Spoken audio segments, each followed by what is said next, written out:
Welcome to my channel math for think tanks. KPK board class 10 mathematics की lecture series जारी है।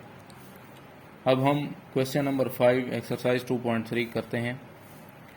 Given question है हमारे पास कि find the value of K if the roots of X square minus 9x plus K plus 2 is equal to 0 differ by 3। मैं आपको इस डिफर का मीनिंग पहले क्वेश्चन में समझा चुका हूं कि डिफर बाय यूनिटी का मतलब क्या होता है। वहाँ पर डिफर बाय यूनिटी का वर्ड आया था और यहाँ पर जो है डिफर बाय 3 का वर्ड है।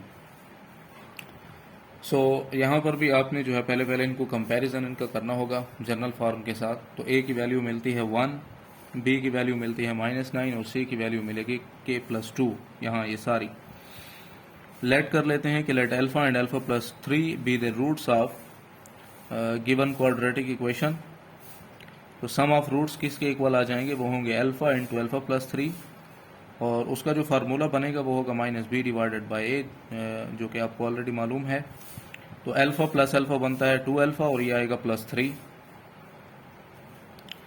ये बन जाएगा 2 अल्फा प्लस 3 और यहाँ b की वैल्यू अप्लाई करेंगे तो वो होगा -a वाला और b की वैल्यू जो अपनी है वो है -9 और a की वैल्यू है 1 तो -9/1 तो टोटल आ जाएगा +9। 2 अल्फा प्लस 3 की वैल्यू हमें मिलती है = 9। इसको आपने इक्वेशन 1 बना लेना होगा और इसी तरह प्रोडक्ट ऑफ रूट्स जब करेंगे तो उसमें आएगा अल्फा इंटू अल्फा प्लस 3। तो अल्फा इंटू अल्फा प्लस 3 लिख लें यहाँ पर और प्रोडक्ट ऑफ रूट्स का फार्मूला जो है c डिवाइडेड बाय a वो भी लगा लें। नाउ यहाँ पर आप इनको मल्टीप्लाई करें, alpha into alpha alpha square होता है और +3 alpha is equal to c की जो वैल्यू बनेगी वो है हमारे पास k प्लस 2 तो वो आप यहाँ पर लगा लेंगे। a की वैल्यू 1 है तो वो आप यहाँ पर लगाएं k plus 2 divided by 1 which is equal to k plus 2 और इसको आप इक्वेशन नंबर बी का नाम दे सकते हैं। इक्वेशन ए इम्प्लाइज जो कि हमने बनाई थी 2 alpha plus 3 is equal to 9। तो यहाँ से आप अल्फा की वैल्यू निकालने के लिए पहले 3 को सब्ट्रैक्ट करेंगे 9 के साथ, यहाँ से 6 मिलेगा और फिर ये 2 इधर मल्टीप्लाई 6 पर डिवाइड कर दें तो अल्फा की वैल्यू मिलती है अल्फा इज इक्वल टू 3। अब इसी अल्फा की वैल्यू को आप इक्वेशन बी के अंदर यूज़ कर लें। इक्वेशन बी हमारे पास थी alpha square plus 3 alpha is equal to k plus 2। तो जहाँ जहाँ पे हमें अल्फा नज़र आएगा उधर हमने अल्फा की वैल्यू जो है वो पुट कर देनी होगी। तो अल्फा स्क्वायर है तो यह बनेगा 3 स्क्वायर प्लस 3 अल्फा है तो 3 इंटू 3 और ये +2 यहाँ था इधर आएगा माइनस बनेगा तो के को आपने यहाँ पर छोड़ देना होगा। ये बनेगा 9 और ये 3 3 9 और -2 इज इक्वल टू के।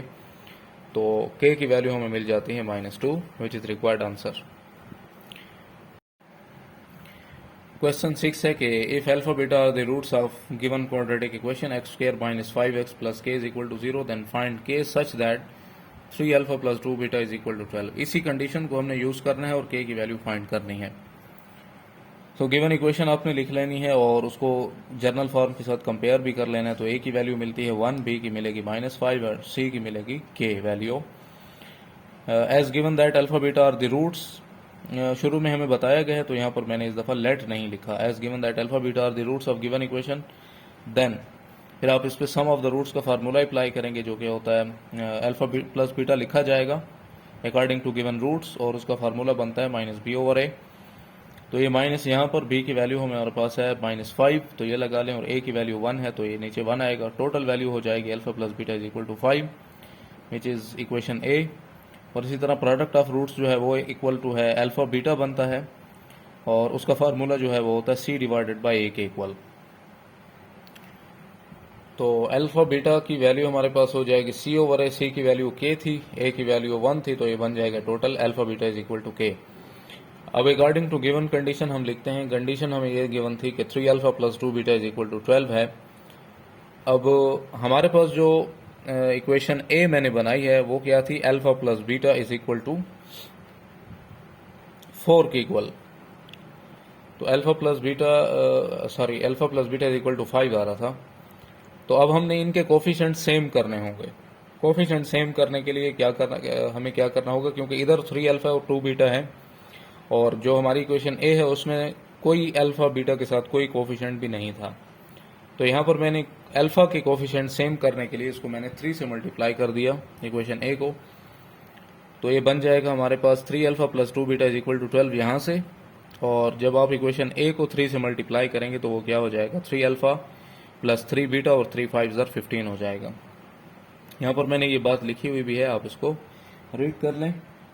और उसके बाद इन दोनों को आपस में सब्ट्रैक्ट कर लेंगे। साइन चेंज करने के बाद ये दोनों वैल्यूज कैंसिल हो जाएंगी और 3 और 2 को आपस में सब्ट्रैक्ट करेंगे तो -1 बीटा मिलेगा, 3 - 2, और 15 में से 12 माइनस कर लें तो 3 बचता है। यहाँ पर माइनस और माइनस आपस में कैंसिल कर लेंगे तो बीटा की वैल्यू बनती है +3। अब एक वैल्यू हमें मिल चुकी है तो दूसरी फाइंड करने के लिए आप इसको बीटा की वैल्यू को इक्वेशन ए में पुट करें, बी में पुट करें या सी में पुट कर दें। तो सॉरी, सी में नहीं कर सकते क्योंकि वहाँ के है, और बी में आप इसको अप्लाई कर सकते हैं इस वैल्यू को। तो मैंने ए में पुट किया। ए की वैल्यू हमारे पास है alpha plus beta is equal to 5। तो अल्फा मालूम करने के लिए आप यहाँ बीटा की वैल्यू लगा लें। बीटा की वैल्यू है 3, तो ये 3 यहाँ पर ऐड हो रहा है, इस तरफ आएगा, सब्ट्रैक्ट हो जाएगा, तो अल्फा इज इक्वल टू 5 - 3, तो अल्फा की वैल्यू आ जाएगी 2। अब हमें अल्फा और बीटा दोनों मालूम हो चुके हैं, तो इन दोनों की वैल्यूज को आप इक्वेशन सी में अप्लाई कर दें, जो कि है alpha plus beta is equal to K. So alpha की वैल्यू 2 है, बीटा की वैल्यू 3 है, 2 3 are 6, तो के की वैल्यू हमारे पास 6 आ जाएगी, which is required answer. Question number 7 देख लें। क्वेश्चन 7 में है कि find the value of m and n if sum and product of the roots of quadratic equation is equal to 3/5।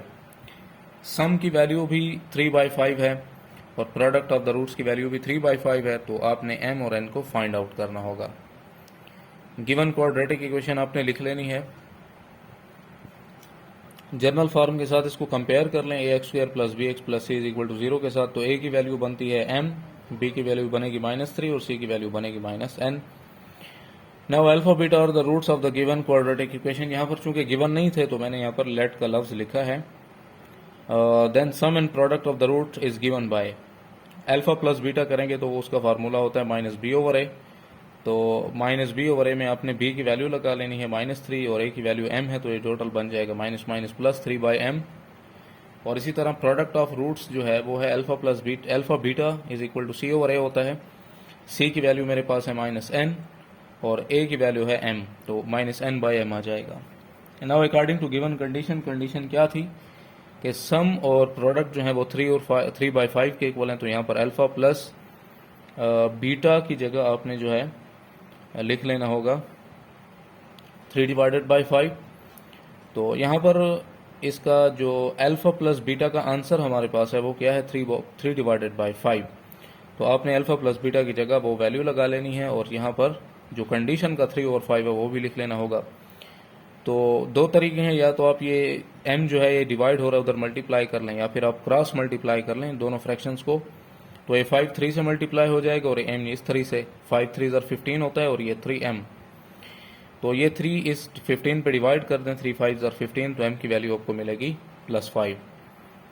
इसी तरह प्रोडक्ट ऑफ रूट्स का जो फार्मूला है वो है alpha beta is equal to 3/5 आता है, और क्योंकि ये गिवन है हमें। और अल्फा बीटा का जो रिजल्ट है वो क्या है, n/m। यहाँ पर भी आप क्रॉस मल्टीप्लाई कर लें, ये 5 इधर मल्टीप्लाई होगा, -5n होगा, और m तो ये m इस 3 से मल्टीप्लाई तो 3m। अब m हम ऑलरेडी मालूम कर चुके हैं यहाँ से, तो आप इस m की जगह वो वैल्यू पुट कर दें, तो ये बनेगा -5n इज इक्वल टू 3 5 15। 5 उधर ले जाकर डिवाइड कर दें, विद माइनस ले जाएं, तो ये हो जाएगा 5 3 15 और n की वैल्यू हमारे पास आती है -3, विच is required result. So exercise 2.3 हमारी यहाँ पर कंप्लीट हो जाती है। हमारे लेक्चर को उम्मीद है आप लोग पसंद कर रहे होंगे। अपने दोस्तों के साथ शेयर करें हमारे चैनल को। Thanks for watching, stay tuned with us.